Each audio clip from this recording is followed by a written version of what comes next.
Good day to you. Hope you're having a wonderful day. I want to have a few minutes here. I want to read Proverbs 6 to you.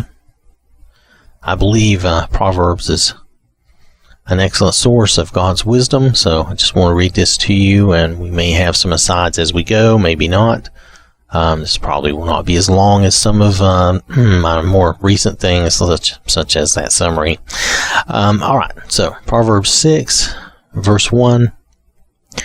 My son, if you have become surety, guaranteed a debt or obligation for your neighbor, if you have given your pledge for the debt of a stranger or another outside your family, if you have been snared with the words of your lips, if you have been trapped by the speech of your mouth, do this now, my son, and release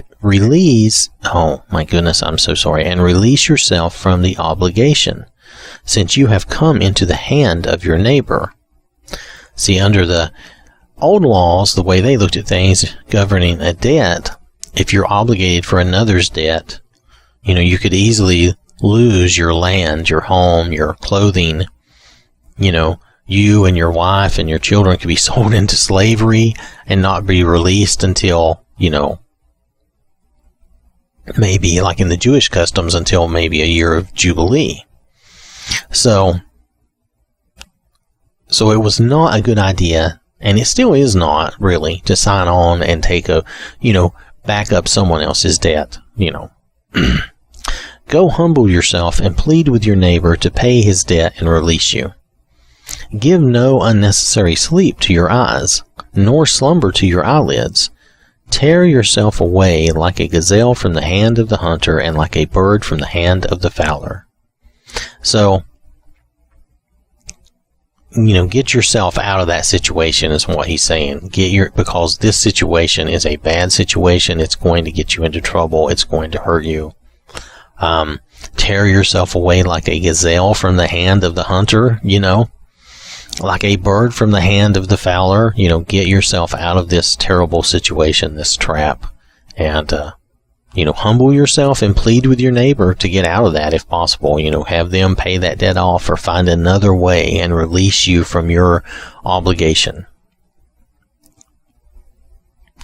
Okay, verse 6. Go to the ant, O lazy one. Observe her ways and be wise, which having no chief, overseer, or ruler, she prepares her food in the summer and brings in her provisions of food for the winter in the harvest. How long will you lie down, O lazy one? When will you arise from your sleep and learn self-discipline? Yet a little sleep, a little slumber, a little folding of the hands to lie down and rest. So your poverty will come like an approaching prowler who walks slowly but surely, and your need will come like an armed man making you helpless. A worthless person, a wicked man, is one who walks with it. Okay, hold on. So at the end of verse 11, we're in a thought there, and this is a thought about someone who's being a sluggard, who's not working. There is, statements to the effect in the New Testament that someone who doesn't work shouldn't eat. And while I would not want anyone to starve or anything, here he gives us an example of the ant as, being workers and bringing in their provisions and storing up for themselves and making sure that they're taken care of. It's important that we follow this type of thing, especially if you're having a family or wanting to have a family. You want to make sure that you're disciplined enough to provide for them and make sure that you have enough. Certainly God is going to take care of you and help give you the opportunities you need, but you have to do your part. You have to do your work. I thank, God for the opportunity I have a good job and a good way to support myself and my family. So, but I realize that comes from God. That's not really of my own doing. I do have my part to play and I have to do my part. But God is the one who blesses me with the opportunities and the chances to do these things. Okay, so verse 12, now he's changing to a different thought here. A worthless person, a wicked man, is one who walks with a perverse, corrupt, vulgar mouth. who winks with his eyes in mockery, who shuffles his feet to signal, who points with his fingers to give subversive instruction, who perversely in his heart plots trouble and evil continually, who spreads discord and strife. Therefore the crushing weight of his disaster will come suddenly upon him. Instantly he will be broken, and there will be no healing or remedy, because he has no heart for God. So this is a person who, I think this is purely plain that, they're a worthless person, they're a wicked person, they talk with a perverse mouth, they wink with their eyes, they do these little signals, do things maybe with their fingers to give subversive instructions. We know this type of thing. People who in their heart they plot trouble and evil, and they sow discord and strife. So we know those types of people to avoid. And the result for them is not good, because they're sowing the seeds of their own destruction, whether they know it or not. So verse 16, these 6 things the Lord hates. Indeed, 7 are repulsive to him.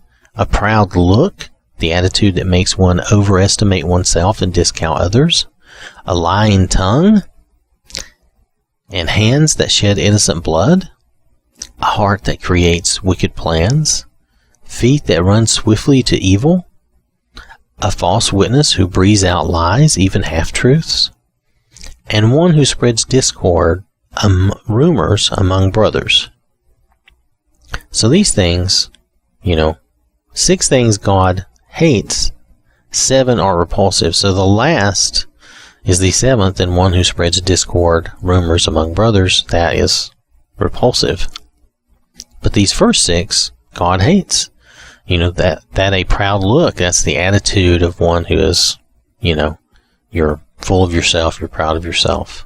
And a lying tongue, someone who's lying, of course. Hands that shed innocent blood, and we know this happens, murders all the time, and we can relate this straight to, and we often do relate this straight to abortions, because that is murdering of the most innocent blood.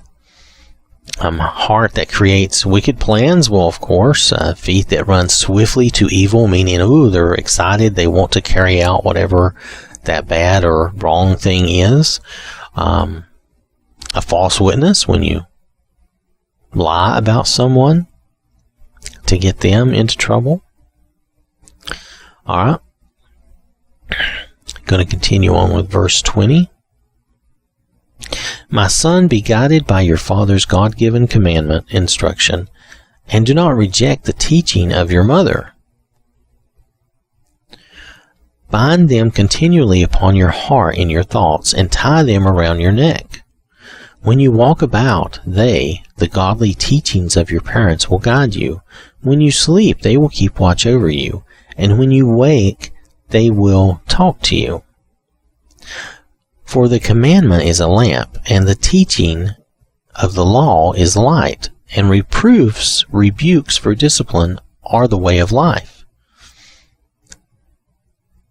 So that is, that's about learning. That's about the way of life and the way we learn from our parents. In verse 24, to keep you from the evil woman, from the flattery of the smooth tongue of an immoral woman. Do not desire lust after her beauty in your heart, nor let her capture you with her eyelashes. For on account of a prostitute, one is reduced to a piece of bread, to be eaten up, to be used. And the immoral woman hunts with a hook the precious life of a man. Can a man take fire to his chest and his clothes not be burned? Or can a man walk on hot coals and his feet not be scorched? So is the one who goes into his neighbor's wife. Whoever touches her will not be found innocent or go unpunished. People do not despise a thief if he steals to satisfy himself when he is hungry. But when he is found, he must repay 7 times what he stole. He must give all the property of his house, if necessary, to meet his fine. But whoever commits adultery with a woman lacks common sense and sound judgment and an understanding of moral principles. He who would destroy his soul does it. Wounds and disgrace he will find, and his reproach, blame, will not be blotted out. For jealousy enrages the wronged husband. He will not spare the guilty one on the day of vengeance.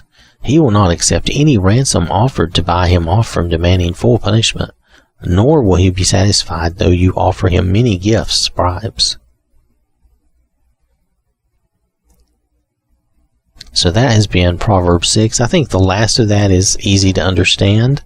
While it kind of all goes together in a longer thought, it is also can be taken individually as certain nuggets of wisdom as well. So